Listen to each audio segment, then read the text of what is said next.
Tonight, near-death experience. Yellow Wiggle Greg Page collapses on stage. A young nurse credited with saving his life. A welcome drenching, but as parts of the state rejoice, one Northern Beaches home collapses under the strain. Backyard explosion. A storage unit up in flames. A hero couple rush to rescue their neighbours. Long road back. Exclusive details as the government cuts red tape to let residents rebuild. Princess abroad, Meghan takes to life in Canada as separation plans get even messier back home. And frustrations for Steve Smith as India force a decider against Australia in the one-day series. This is 7 News with Chris Reason. Good evening. Yellow Wiggle Greg Page is recovering in hospital tonight after almost losing his life during a bushfire relief concert in Sydney. The 48-year-old was on stage for a reunion show with the original band where he went into cardiac arrest and collapsed. The quick-thinking actions of bystanders were today credited with saving his life. The end of the show, but this wasn't part of the performance. In front of a packed house, Greg Page, the original Yellow Wiggle, collapses. Greg's not feeling real well. Panic evident as other band members try to reassure fans. We'd do hot potato just while he's taking... Greg, he was gone really. He came off stage and collapsed, and there was no pulse, there was no breathing. Greg Page was dying. Luckily we have our wonderful drummer Steve Pace and Kimmy. They came in, they knew CPR, so they really brought Greg back. And so did 23-year-old nurse Grace Jones. Grace, a lifeline Wiggles fan at her first concert, but luckily for Page, not her first emergency. I got someone else to take over doing CPR and I attached the defibrillator to him and then we shocked him. Paramedics arrived shortly after and for the next 26 minutes pumped Greg's chest. But paramedic Brian Parcell says Greg's saving grace was the young nurse. I actually said who was the person that used the defibrillator, and Grace stepped forward very anxiously and I said, you need to be congratulated because you've just saved this man's life. It is frightening to see a friend really in a bad way like that, and just glad the guys could bring him back. In 2006, Page was forced to hang up the yellow skivvy due to a health condition. Doctors saying this latest scare might keep him from the stage forever. I think with his other underlying condition called orthostatic hypotension, where the blood pressure drops with prolonged standing, I don't think it's a great idea. So I think he'd be better off enjoying his retirement. Last night's show was one of 2 benefit concerts to raise money for hero firefighters. It's the first time the band had all been together since 2002. Our thoughts, prayers and best wishes are with the man who's worn yellow better than anybody else over recent decades. The band's initial reaction was to cancel tonight's concert here as a mark of respect, but Greg told them it wasn't just his health that was a priority, but the fans insisting the show must go on. We got friends and cast members jumping in, so it'll be a great show. Late this afternoon, the band tweeted this photo, a world-famous Wiggles thumbs up from his hospital bed. And Peter Fegan is at Westmead Hospital for us tonight. Pete, when will Greg likely be allowed to return home? Well, Chris, we're told by Wiggles manager Paul Field that it will still be some time until Greg's allowed to return home. Almost immediately after paramedics rushed him here to Westmead Hospital last night, he underwent a medical procedure to insert a stent, which helps keep the arteries open. On average, that procedure takes around an hour. Greg's family are by his bedside, and Chris, remarkably, despite everything that's happened, we're told that he's in good spirits. That's good to know. All right, Pete Fegan there live for us at Westmead. Thank you tonight. The downpour of the last 24 hours has been almost universally welcome, but it didn't come without problems, including the collapse of one Northern Beaches home. Neighbours heard the empty house begin to creak and captured some remarkable video as the entire structure went down. Sagging under the weight of rainwater, the last rites for an 80-year-old home.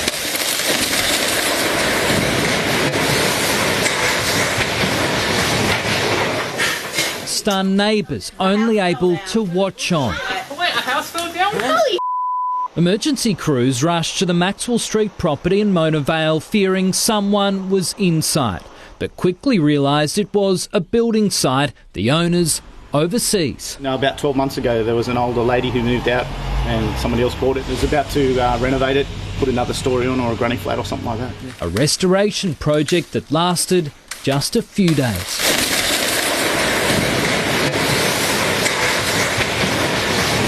It's understood builders removed the cladding from the weatherboard home last week to find the structure riddled with termites. Steps were taken to stabilise the structure, but yesterday's heavy rain proved too much. Mona Vale copping 63 mils yesterday, among the highest falls in the city. Collapse bringing down power lines and causing a gas leak. The site, now cordoned off due to an asbestos risk, is to be cleared away next week. Cameron Price, 7 News.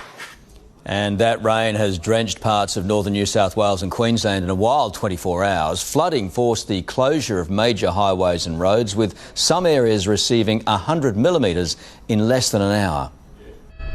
Southeast Queensland soaked, disappearing underwater after an early morning deluge dumped 300 millimetres of rain in a matter of hours.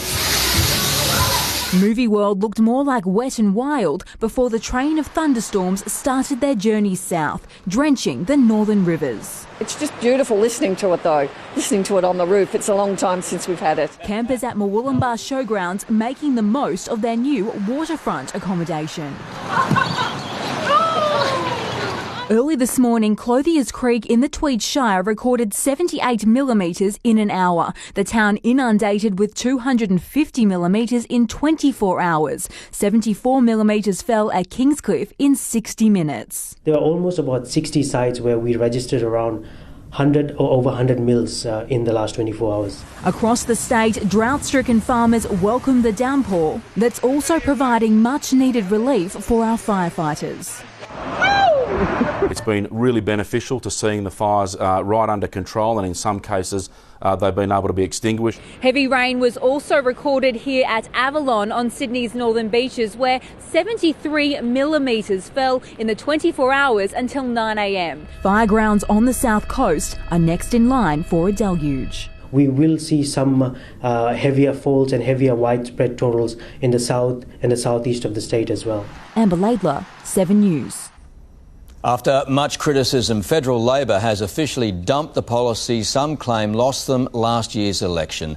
The franking credits policy was blamed for losing older voters, but Labor hasn't ruled out taking a different version to the next election.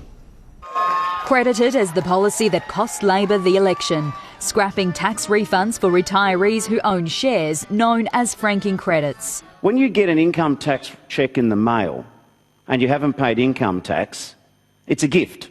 And it was a gift to the Coalition. It drove a fierce scare campaign in the lead up to May 18. Vote Labor and a retiree tax is on the horizon.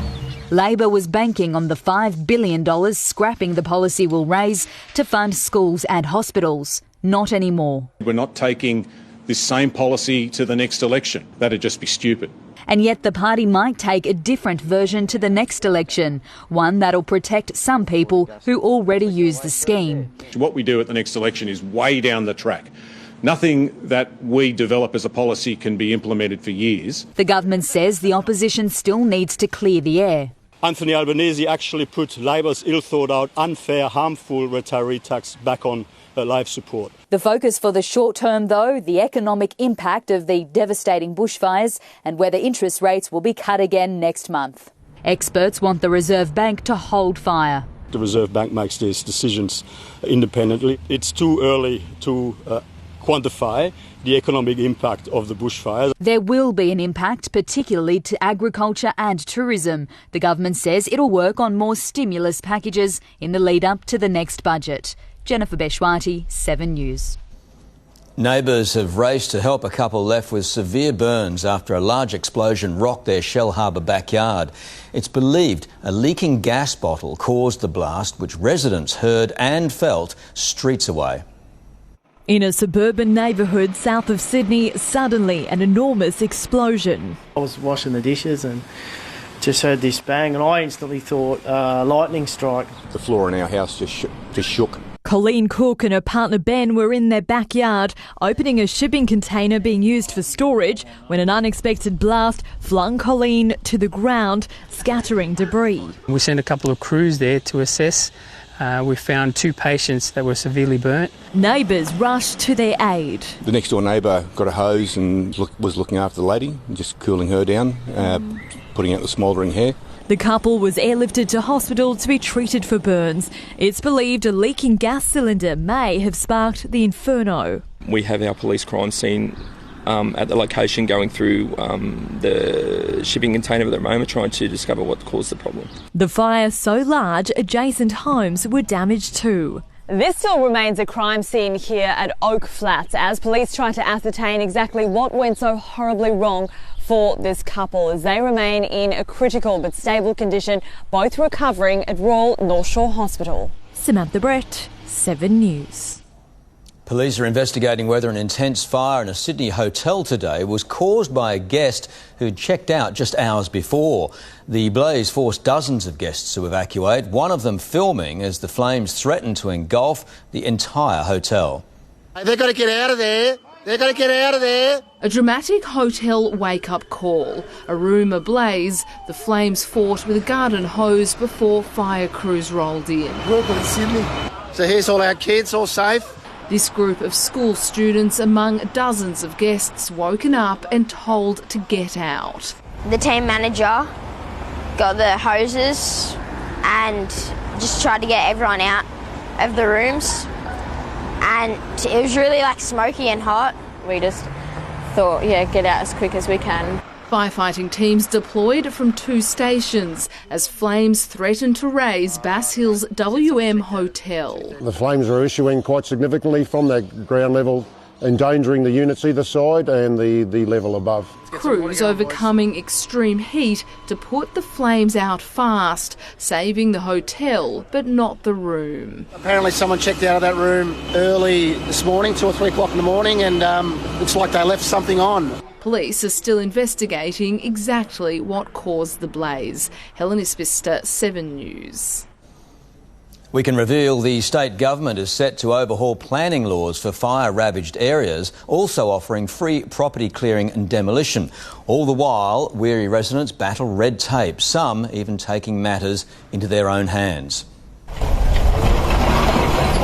The gift of a clean slate. Generous giants moving in to clear the wreck of Justin and Helena's uninsured home after they were told they would have to wait 2 years for the government to get the job done. I can't have them look at a house that's burnt down for 2 years. It's pretty hard, soul destroying. We weren't really prepared to wait for action by the public service. Residents keen for a fresh start, complaining it takes around 8 months just to get a DA to level their property. Have to go through a DA process in order to remove what is potentially a dangerous site. But 7 News can reveal the state government is set to overhaul planning laws for areas impacted by bushfires, allowing them to be exempt from the development application process for clearing and rebuilding on an existing footprint. To switch off a whole heap of levers in the planning system. Another concern that it is insurance companies that profit from government clean-up help. Some residents told if they use assistance to clear their properties, that money, which would have otherwise been claimed, can't be credited towards the rebuild. If you try to rort the system and not pass on the costs, you will be named, you will be shamed.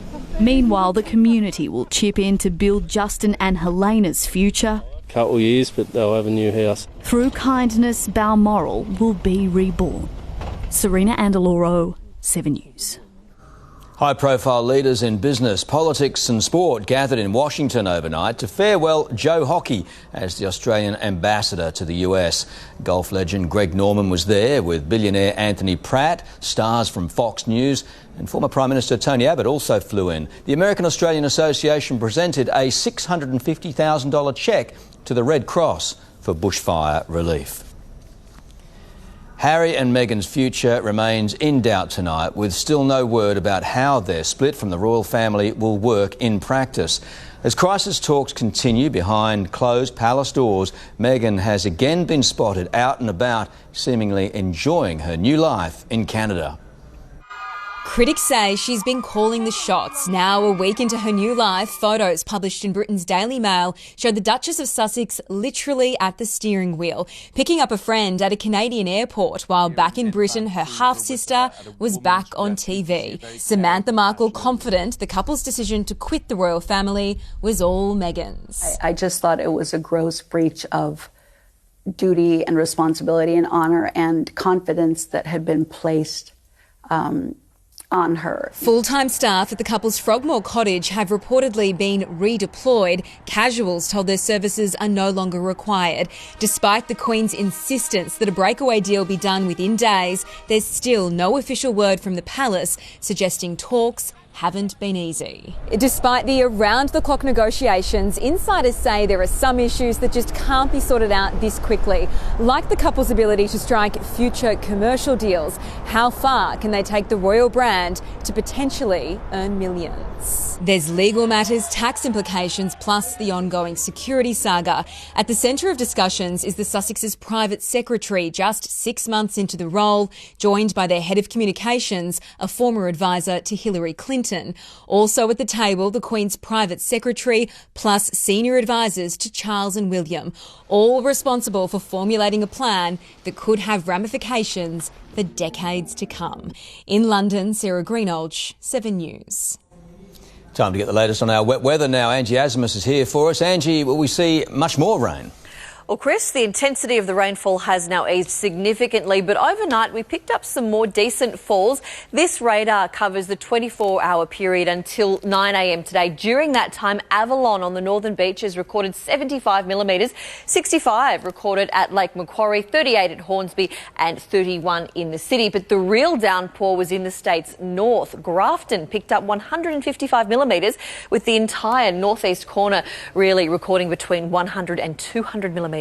In the east, that wet weather certainly kept a lid on temperatures. 25 was the top temperature today at Lismore, 22 at Wollongong, while inland, where the rain didn't reach today, it remained quite warm. 36 was the top at Burke, 35 at Wagga Wagga. The rain is clearing with just lighter showers persisting tomorrow, Sunday, where the details coming up soon, Chris. Thanks, Ange. Well, today marks 43 years since the country's most devastating train crash. After the break, remembering the heroes and victims of the Granville rail disaster. US clowns, Iran's supreme leader baits President Trump. Later, meet our sibling superstars with twin ambitions for Tokyo. Plus, overwhelming response, finding Dumpling the blind Labrador a forever home. And in sport, world number one Ash Barty chasing more silverware before the Australian Open.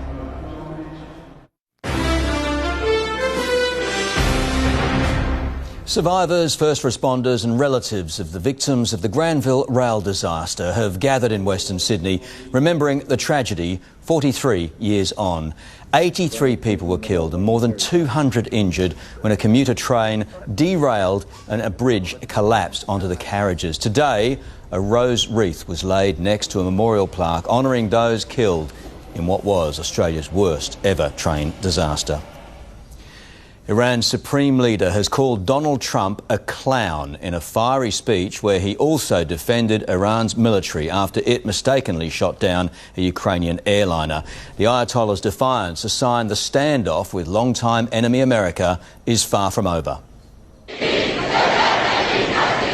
After days of protests calling for Iran's leaders to resign, this was a rally for the regime, organised by the regime, as Ayatollah Khomeini led Friday prayers for the first time in 8 years to insist there'll be no bowing to pressure at home or abroad. Swiping at US President Donald Trump, calling America's leaders clowns, saying the Iranian missile attack on US targets in Iraq dealt a blow to America's image as a superpower, labelling Britain, France and Germany America's lackeys. America's president swiped back on Twitter that Iran's supreme leader has not been so supreme lately. Their economy is crashing and their people are suffering. He should be very careful with his words. Since Iran's attack on the base housing US troops, the claim has been no one was injured. We suffered no casualties. All of our soldiers are safe. How many died? How many were wounded? Sir, none. But now the Pentagon says 11 US servicemen were hurt in the strikes and flown to hospitals in Kuwait and Germany to be treated for concussion symptoms. The US announcing more economic action against Iran, targeting an Iranian military leader with sanctions for human rights violations, part of its maximum pressure campaign. As long as the regime threatens the world, it will become further isolated. Until Iran behaves like a normal nation, its isolation will only deepen. In the United States, Paul Kadak, 7 News. Well, he led the impeachment investigation against Bill Clinton more than 20 years ago. Now, Kenneth Starr is set to defend President Donald Trump in his Senate trial. Back then, Mr. Trump was dismissive of the lawyer. I think Ken Starr is a lunatic. I really think that Ken Starr is a disaster.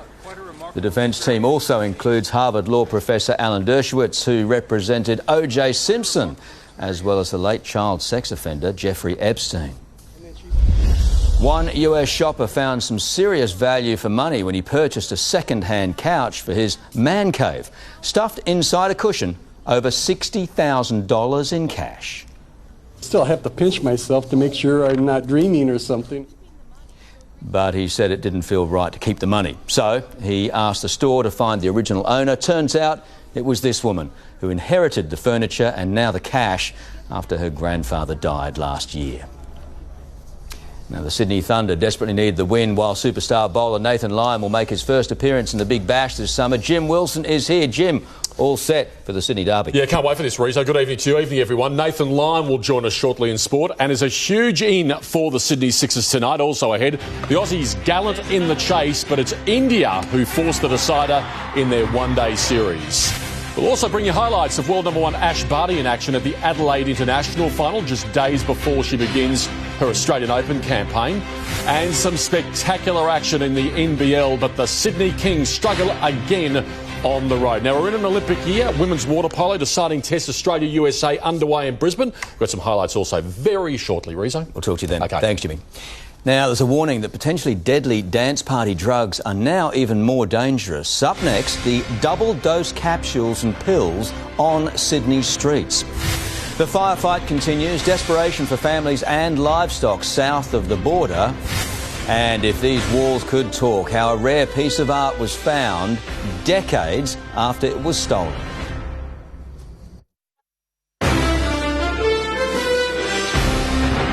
There are urgent warnings tonight about super-strength party drugs with a double dose of MDMA. Clear capsules with toxic levels of the drug have been hitting the streets, along with green and white capsules and blue tablets shaped in the Adidas logo. Health chiefs are warning people taking the drugs to look after each other and call 000 if anyone feels unwell. Isolated residents and farmers in Victoria's remote East Gippsland are reaching desperation point as authorities refuse to let them drive on roads they've deemed too dangerous. It means families are separated and cattle are starving, prompting claims the government is contributing to animal cruelty.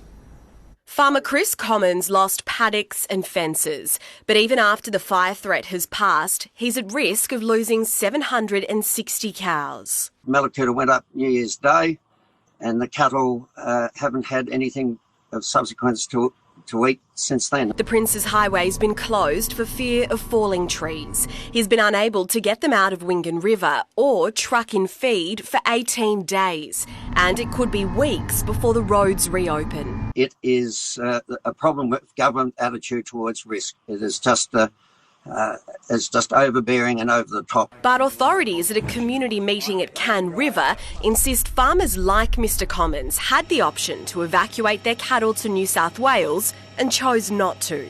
The cattle have got feed, the cattle feed assessed and everything is okay. helping to coordinate the distribution of aid are firefighters who've flown in from the US and Canada. Help for fire-affected communities is also coming from Papua New Guinea. The Pacific Island nation has sent a team of army personnel to Omeo, where they'll be working alongside the ADF to provide relief and to help towns rebuild. The crews bring with them vital supplies and tradespeople to help breathe life back into fire-ravaged towns. Jodie Lee, 7 News. A light plane has travelled a little too far on the Central Coast, overshooting a grass runway and diving nose first into the Hawkesbury River. Crews are now searching for the sunken plane, which is believed to have had an issue with its fuel line. There was no injuries to the pilot, however, the aircraft was sinking and leaking fuel. The pilot was the only person on board and managed to get out unharmed. A famous painting discovered last month by chance has been confirmed as a Gustav Klimt original that was stolen nearly 23 years ago. Gardeners found the valuable portrait buried in a wall of the Italian gallery from where it disappeared. One of the art world's most perplexing mysteries finally solved. Gustav Klimt's portrait of a lady, now flanked by armed police, after her disappearance left them stumped for more than 2 decades. The painting was stolen from a small gallery in northern Italy in 1997. Investigators found its frame on the museum's roof, but it was too big to fit through the skylight. Fast forward almost 23 years and gardeners made an astonishing discovery. Inside this door, a package containing a painting confirmed as the missing Klimt. Local officials clearly relieved. With no lack of emotion, I can announce to all of you that the painting has been confirmed to be authentic. Worth close to $100 million before the theft, experts now say the work is undoubtedly worth even more. Finding this painting now will affect its value greatly because you're not only buying a painting, you're not only buying an oil on canvas, you're also buying a delightful story. No one knows whether the portrait was stashed at the gallery all along or who stole it, but its mysterious disappearance now has a backstory straight out of Hollywood. Georgia Holland, 7 News. A home security camera has captured the moment a man in Alaska found himself trapped after being stalked by a bull moose. The giant animal can be seen sneaking up on the man who hid in his shed until the coast was clear. Apparently, it's not the first time the moose has visited. The homeowner believes it's the same one that was born in his backyard 2 years ago. There's been an overwhelming response to a blind Labrador in need of a loving home. After the break, we're there as Dumpling meets her new owners. Bernard bows out. Yes Minister's Derek Folds dead at 82. History awaits the Aussie sisters on different paths to Games glory. And the heaviest rain has cleared the coast, but you'll still need to keep the brolly handy tomorrow. Details soon.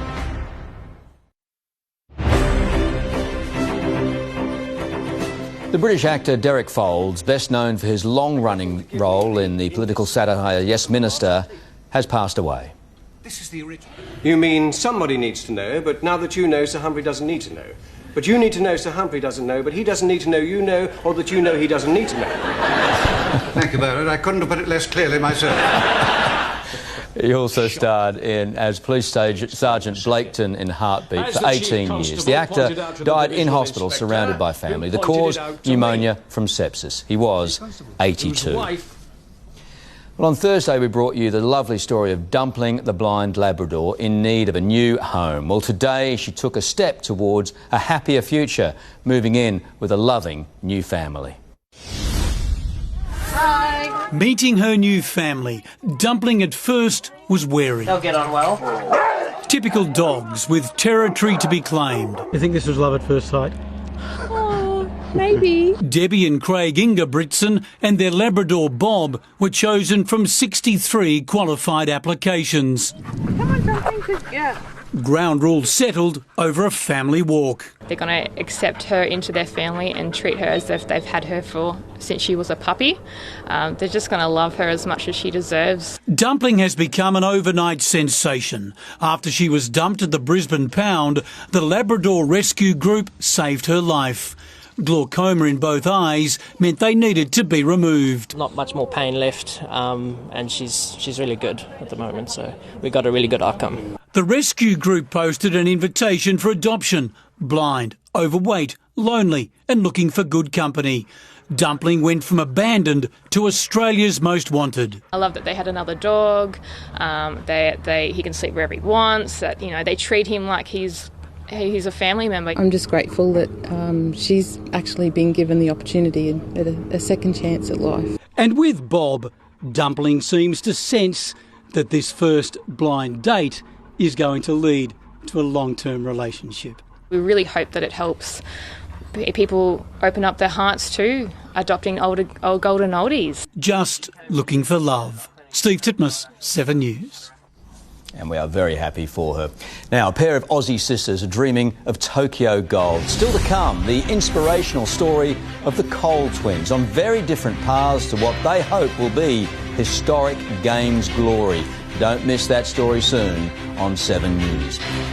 But first up, Jim's back with sport, and Jim, all square in the one-day. Sure is, Rizzo. Coming up, it's all level. India levelling the series against Australia to set up a decider tomorrow night. The highlights of Game 2 are next. Plus, superstar bowler Nathan Lyon joins us ahead of tonight's Sydney Derby after a guest appearance at a very special cricket tournament.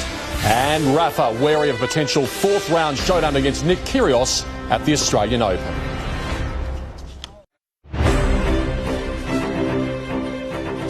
Welcome back, everyone. Not even a masterful knock from Steve Smith could deny India victory in Game 2 of their one-day series. Dhawan, Kohli and Rahul helped the home side to a total of 340. In reply, Smith fell too short of a century and shared in a valuable partnership with Marnus Labuschagne, but it wasn't enough as India won by 36 runs. After the 10-wicket hiding in Mumbai, India weren't clowning around this time with the first use of a Rajkot road. Goes for it. Shikhar Dhawan led the way with 96. Oh dear. Not enough to satisfy King Kohli, who made a majestic 78. It would have been really dire for Australia without Adam Zampa's 3 wickets. And it's called out mine. And it's passed it on to Mitchell Stark. He removed Kohli for the 7th time in limited overs. KL Rahul blasted India to 6 for 340. Wow. After their unbeaten tons in Game 1. Both openers missed out. It brought the Smith-Labuschagne bromance to one-dayers for the first time. Marnus departed after a run-a-ball 46. Smith charged towards a 9th ODI ton. That's huge. That is huge. But he fell too short. Oh, he's bled on. He's bled on. Smith knew it was the killer blow. These things happen sometimes. Learn from it, move on. Australia fell to a 36-run defeat. They go to Bangalore tomorrow for a decider. We live in the days of social media and, panic button being pressed too early. A Ben Stokes century put England on top of the 3rd test against South Africa in Port Elizabeth. Kagiso Rabada's celebration of Joe Root's wicket earned a 4th demerit point and 1 test ban. England greats say it's a ridiculous overreaction. South African greats say it's fair punishment. Matt Carmichael, 7 News. Superstar bowler Nathan Lyon is back in the Big Bash, just in time for the Sydney Derby tonight between the Sixers and Thunder. A short time ago, I spoke with Nathan and began by asking him about his first outing this summer in the BBL. Nathan, thanks for your time. You're back in the Big Bash for the first time this summer. You must be pretty excited. Yeah, how good. I can't wait to get out there tonight. It's pretty exciting to be back around the boys. Missed out the other night, but lucky enough the rain coming, didn't miss out on too much, but pretty keen to get out there tonight. High stakes, isn't it? 4 games to go, countdown to the finals, and the Thunder in particular will be desperate tonight, and of course you'd love to get bragging rights in the crosstown rivalry. Oh, yeah, definitely. That's always on our minds when you come up against the Thunder. They've got a pretty good list here, so it's going to be a good game tonight. Hopefully the weather stays away, but we can't really complain about the rain at this current stage in Australia. But fingers crossed it stays off the ground here and we're able to get out and have a good hit up. Now, you were special guest yesterday at the National Inclusion Cricket Championships in Geelong. Cricketers with a range of disabilities. Would have been a pretty special experience for you, I reckon. It's unbelievable, to be honest. I go down there and I get a lot of very honest and open feedback from the guys down there about how to improve my game and what I should pass on to the likes of Steve Smith and Marnus and these guys. So it's absolutely brilliant. Cricket is a sport for all after it all, so I'm very proud to be an ambassador for the National Inclusion Championships. Well, good on you for being involved, and well done for Cricket Australia and what is a very, very important initiative, and wish you all the best for tonight. Too easy. Thanks, guys. Good on you, Nathan. So a lot at stake in the countdown to the finals. The Sydney Thunder against the Sydney Sixers. It's big, live and free, right here on 7 News, or right after 7 News at 7 o'clock. A coup for the Perth Scorchers tonight, signing star South African bowler Morné Morkel for the rest of the BBL. The Scorchers went to the MCG to take on the Melbourne Stars today. Mitchell Marsh stumbled and Glenn Maxwell outsmarted himself. Oh, ramps it straight to the keeper. Maxwell goes in unusual fashion. Defending 141, Nick Maddinson took a brilliant catch to remove Cameron Bancroft. The latter leading Stars are headed for victory. Ash Barty is battling Diana Yastremska in the final of the Adelaide International. Barty got off to a flyer, breaking the 19-year-old Ukrainian to love in the third game. And the Aussie broke again to take the first set 6-2. The world number one raced to a 2-love lead in the second before Yastremska hit back. Oh, what a strike. This is more like it. Ash was forced to produce her best to withstand the fight back as the second set looks headed for a tie-break. Nick Kyrgios admits he is more focused on the bushfire crisis than his tennis 2 days out from the start of the Australian Open, but he's ready to perform. I have to find the balance. I've got to go out there and try and get the best out of my game. But I think when I'm playing, at the moment, I'm playing for a lot more than myself, and I feel like I'm getting the best out of myself with that. World number one Rafael Nadal knows how dangerous Kyrgios can be if they meet in the fourth round. His chances are always there. He's one of these players that have chances in every tournament that he plays.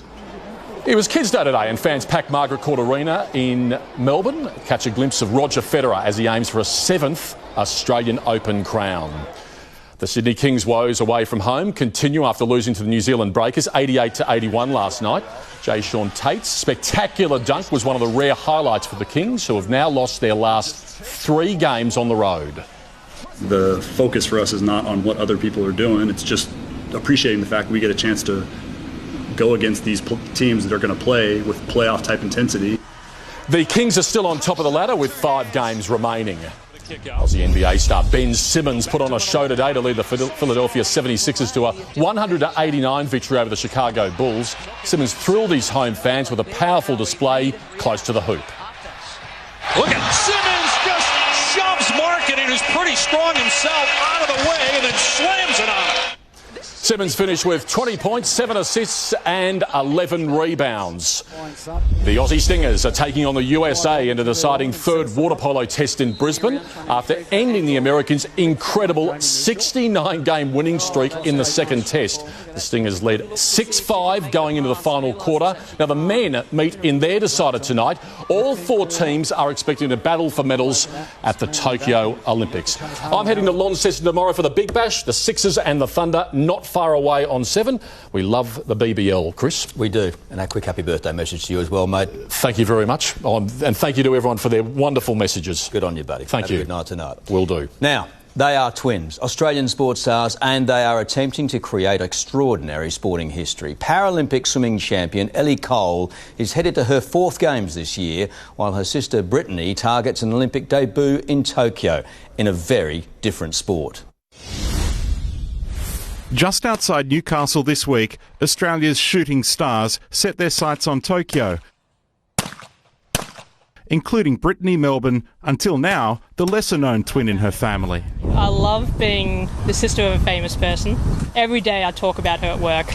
They're probably sick of her at this point. Ellie Cole watched her sister in the skeet competition only 8 months since switching from a non-Olympic discipline. I'm not sure that there's ever been a twin sister Olympic-Paralympic duo.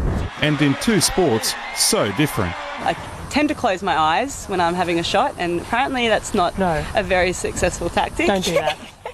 My mum tried to make me go up a squad, and I tried it for 2 days and then couldn't keep up, so I thought, stuff it. I'm not swimming anymore. Our family is very unsports-like, isn't it? It is. Mum often wonders what she did differently with us. She said she had a lot of eggplant dip. Ellie's story has won Australia's hearts, losing her leg to cancer at 2 to becoming a 6-time Paralympic gold medalist. I always wonder if that twin connection drove us to becoming elite athletes. I think it's the competitiveness. Yeah, I'd say so. We'd even have balancing competitions growing up because she has one leg. For 28 years, they've shared a bond only twins know. You're really natural. I don't talk this well when I'm just talking to someone in person. It's because you've got a smile on your face. Yeah. You've got that smile and you're like happy. Brittany was third of the Aussies this week, with 2 events left to book a long family holiday to Tokyo. To get them I might have to sell a kidney to get mum and dad there, but that's okay. We'll do it. Matt Carmichael, 7 News. You got to watch that eggplant dip. Now, coming up, Angie Asimus has the weather. Angie, grey skies for the rest of the weekend. Yes, Chris, we have seen the best of the rainfall, but lighter showers will persist for another couple of days. Your Sunday forecast is next. For years, he's been bringing you the news the nation trusts. Mark Ferguson returns to 7 News, Sunday at 6. Tonight's 7 News headlines. Yellow Wiggle Greg Page is said to be in good spirits, but set to spend the coming days in hospital after he collapsed on stage. And Northern Beach's home has been destroyed, giving way under the Sydney downpour. And just in, world number 1 Ash Barty has just won the Adelaide International in top form ahead of the Australian Open. And now here's Angie with the forecast for the rest of the weekend. Thanks very much, Chris. Well, the best of the soaking rain has fallen on Sydney's northern beaches. Only light falls in our west, under 10 millimetres, so the dam catchments largely missed out. In the city, we reached a cool top of 23 degrees today, and that followed a rather humid night with a minimum of 20. Across the suburbs, Manly and the airport reached tops of 23 degrees today, 24 at Parramatta. Richmond was about the warmest at 25 degrees, so all quite cool. Now, while the best rainfall happened overnight, since 9 a.m, the showers have persisted, about another 30 millimetres on the central coast, only a few millimetres around the metro region though.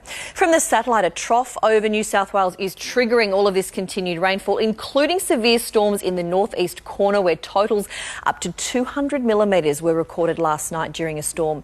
Now tomorrow you'll see that trough is fairly stationary, so that means while not as heavy, the grey skies and showers will continue. In fact, over the next 2 days, a much larger section of New South Wales will record some rainfall. Our model predicts light to moderate falls extending inland, even reaching places like Dubbo, but still only about 5 to 10 millimetres there on Monday. Sunday around the nation, Brisbane expecting showers, top of 30 degrees. Canberra, just a very light shower, also 30. A shower or two developing in Melbourne later in the day with a possible storm as well. Staying fine in Hobart, 21. Adelaide, shower or two, 23. Perth will be sunny and 30, and a stormy 34 expected for Darwin. Statewide showers and storms continuing in the east once again. Then there's that welcome rain band just starting to extend further west later in the day. 32 degrees forecast for Parkes tomorrow. 23 is the top expected at Wollongong. For the suburbs, more showers, probably another 10 millimetres or so. Tops will generally be in the low to mid-20s under the clouds. Penrith, though, should reach 27. That'll be about the warmest. On the coast, winds will tend more southerly at first, then swing around to the north later, gusting up to 20 knots. So generally quite settled on the water with strong winds, likely limited to the Macquarie and Hunter coasts. In the city, low of 20 tonight, top of 25 with showers persisting, another 10 millimetres or so likely. To the week ahead, the last of the wet weather on Monday, fine and warm Tuesday. Temperatures peak on Thursday, 36 in the city, 40 in our west, but we can enjoy another couple of days of wet weather before all of that, Jim and Chris. All sounds lovely. Thanks, Angie. Thanks. Now that's 7 News for this Saturday. We'll have updates for you throughout the evening. I'm Chris Rees, and from all of us here, thanks for your company and have a great night.